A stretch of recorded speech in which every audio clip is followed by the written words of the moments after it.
जय हिंद। हिंदी पढ़ने वाले आप सभी प्यारे छात्र छात्राओं का इस चैनल के माध्यम से स्वागत है।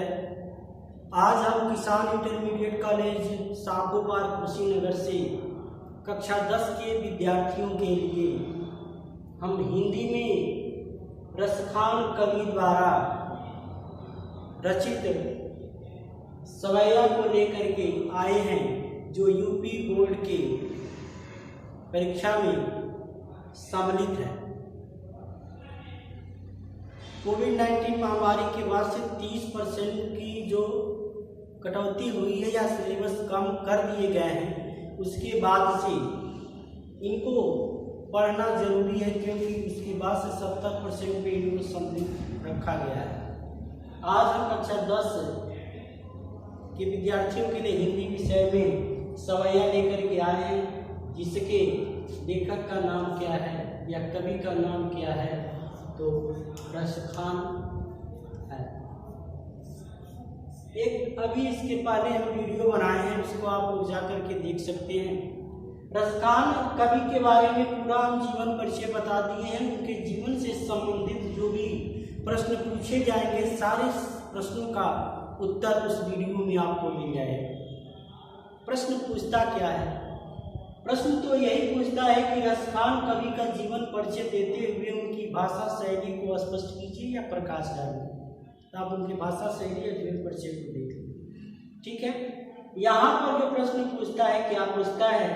रसखान कवि का ये सवैया है, सवैया मतलब ज्यादा है, उसमें से किसी एक सवैया को रख देता है और कहता है इसका संदर्भ सहित व्याख्या कीजिए। और संदर्भ सहित व्याख्या के बाद से कभी कभी काव्यगत सौंदर्य पूछ देता है।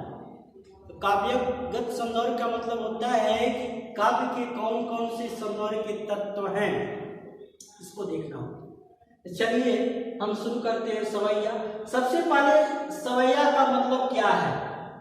तो सवैया का मतलब क्या होता है? यहाँ पर जब हम छंद पढ़ाए हैं तो उस वाले वीडियो में जाकर के छंद को आप जब पढ़ेंगे तो उसमें सवैया आपको क्लियर हो जाएगा। बहरहाल यहाँ पर हमको थोड़ा सा जानकारी चाहिए, इसलिए हम चर्चा कर देते हैं। सवैया 4 चरणों का समपद पूर्ण छंद है।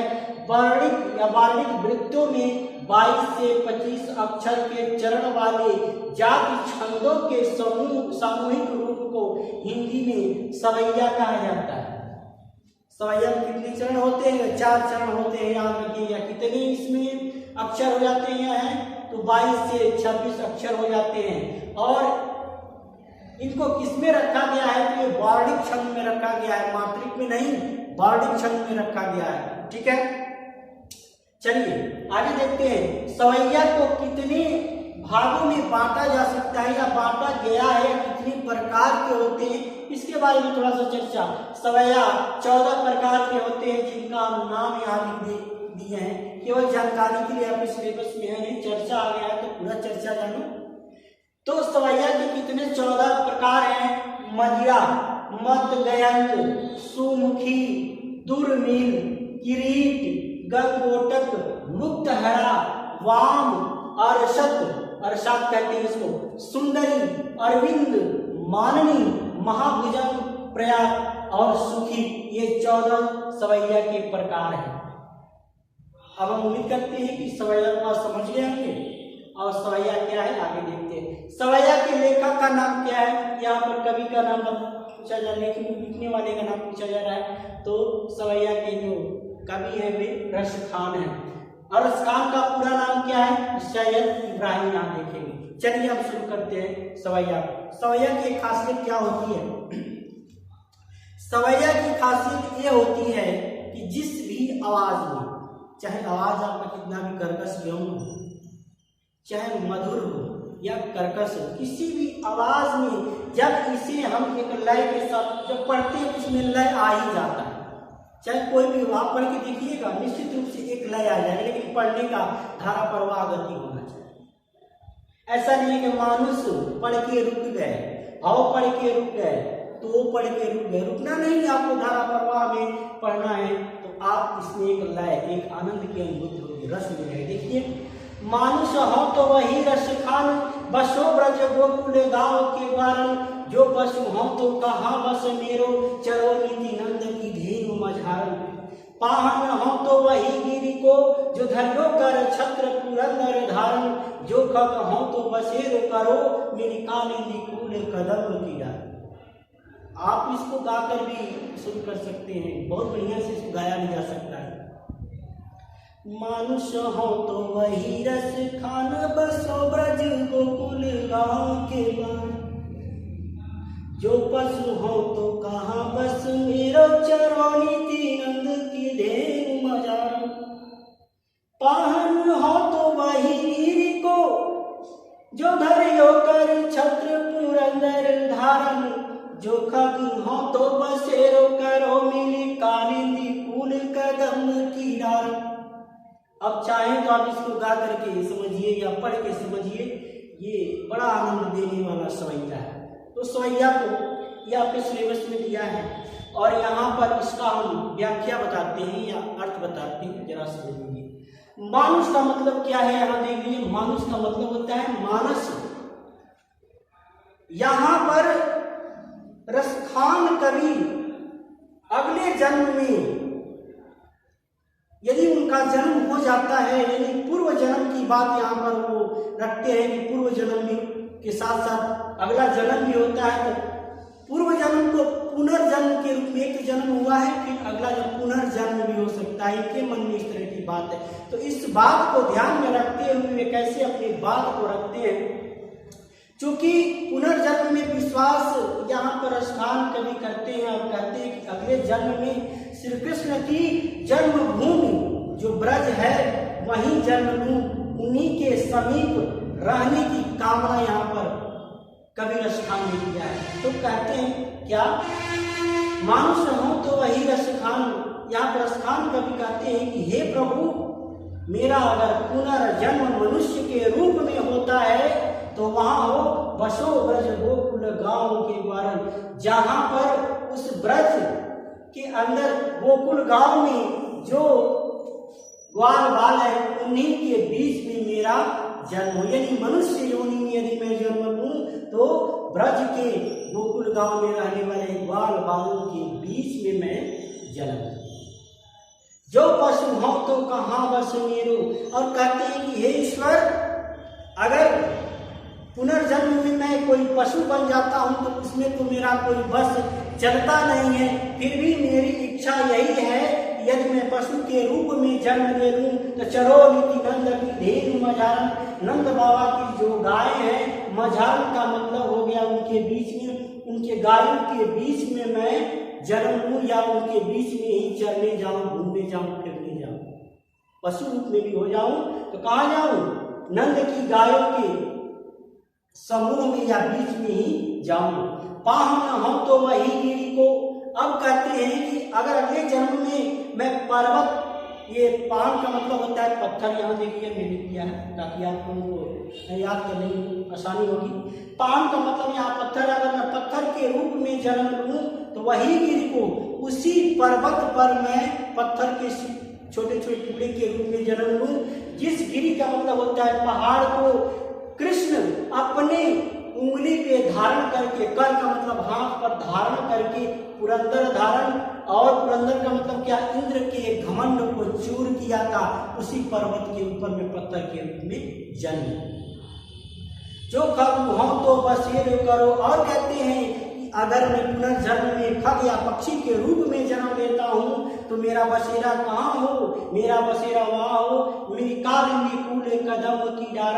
कालिंदी यानी यमुना के किनारे जो कदम की डाल है, तो कुल का मतलब किनारा, कालिंदी मतलब यमुना के किनारे जो कदम का पेड़ है उसकी जो डाल है उसी पर मैं अपना बसेरा करूं, यही मेरी चाह है, यही मेरी इच्छा है। एक बार और देख लिए, मानुष हो तो वही रसखान कभी कहते हैं कि मैं मनुष्य योनि में जन्म लूं तो मैं सिर्फ वहां जन्म लूं जहां पर ब्रज में गोकुल गांव के ग्वाल बाल रहते हैं। जो पशु हो तो कहाँ बस मेरो। अगर मेरा जन्म पशु रूप में होता है तो मेरा कुछ भी बस चलने वाला नहीं है। फिर भी मेरी चाह, मेरी इच्छा यही है कि मैं नंद बाबा के गायों के बीच में ही जन्म लूं। पाहन हो तो वही गिरी को। और फिर कहते हैं कि अगर मैं पत्थर के रूप में जन्म लेता हूँ तो उसी गिरी मतलब पर्वत के ऊपर मैं शिलाखंड के रूप में रहूं, जिस पर्वत को कृष्ण अपने हाथों पे उठा करके इसके इंद्र के घमंड को चूर दिया था। ठीक है, जो खग हो तो बसेरे करो। अगर मेरा जन्म पक्षी के रूप में होता है, पक्षी के रूप में यदि मैं जन्म लेता हूँ, मेरा बसेरा कहाँ हो? मेरा बसेरा वहाँ हो जहाँ जमुना के किनारे जो कदम का पेड़ है उसी की शाखा पे जहाँ पक्षियों का घोंसला है वहीं मैं भी निवास करूं, बसेरा करूं। अर्थ समझ में आ गया? आगे देखिए क्या प्रश्न होता है। कहता है उपर्युक्त पद्यांश का संदर्भ, प्रसंग और व्याख्या लिखिए। ठीक है, या पूछता है उपर्युक्त पद्यांश का संदर्भ सहित व्याख्या और काव्य सौंदर्य को दर्शाइए। तो यहाँ बता देते हैं प्रश्न को। संदर्भ में क्या लिखेंगे? देखिए यहाँ प्रस्तुत पद्यांश या पद्य खंड या सवैया खंड। ठीक है ना, प्रस्तुत पद्यांश, ठीक है, या सवैया हमारी पाठ्य पुस्तक हिंदी के सवैया नामक, ठीक है, शीर्षक से लिया गया है। इसके कवि कौन है? रसखान है। ये आप लिखेंगे संदर्भ में, क्या लिखेंगे? प्रस्तुत पद्यांश या पद्यखंड या सवैया हमारी पाठ्य पुस्तक हिंदी के सवैया नामक शीर्षक से लिया गया है, जिसके कवि रसखान है। ये हो गया प्रसंग। प्रसंग में क्या लिखेंगे? पुनर्जन्म में विश्वास व्यक्त किया गया है। इसमें क्या किया गया कि पुनर्जन्म में विश्वास किया गया है कि अगले जन्म में कृष्ण की जन्मभूमि ब्रज में जन्म लेने एवं उनके समीप ही रहने की यहाँ पर कामना की गई है। इसके द्वारा, रसखान के द्वारा। व्याख्या हम बता दिए पूरा। काव्यगत सौंदर्य क्या होता है? देखिए, कृष्ण के प्रति अनन्य भक्ति को यहाँ पर दिखाया गया है। पहली विशेषता तो यही है, कृष्ण के प्रति अनन्य भक्ति को दिखाया गया है, जिसमें कृष्ण के बाल लीलाओं से लेकर के उनके जीवन की लीलाओं को भी दर्शाया गया है। तो भक्ति की बात यहाँ बताई। भाषा कौन सा है? ब्रज भाषा का प्रयोग हुआ है। दूसरा देखिए यहाँ ब्रज भाषा की है, पहले यहाँ। तीसरा क्या है? मुक्तक शैली है। ये मुक्तक शैली में ये लिखा गया है। इसमें कौन कौन सा रस है? शांत रस है और भक्ति रस है। कौन सा छंद है? तो सवैया छंद है। गुण कौन सा है? प्रसाद गुण है। तो आज हम रसखान कवि के द्वारा लिखा गया सवैया का पहला सवैया हम लेकर के आए थे। इसको आप लोग कॉपी में लिखिए, अभ्यास कीजिए, तैयारी कीजिए और नोट्स बनाइए। इस प्रकार से जब भी आप दोहराए तो ये समझ में आ जाए।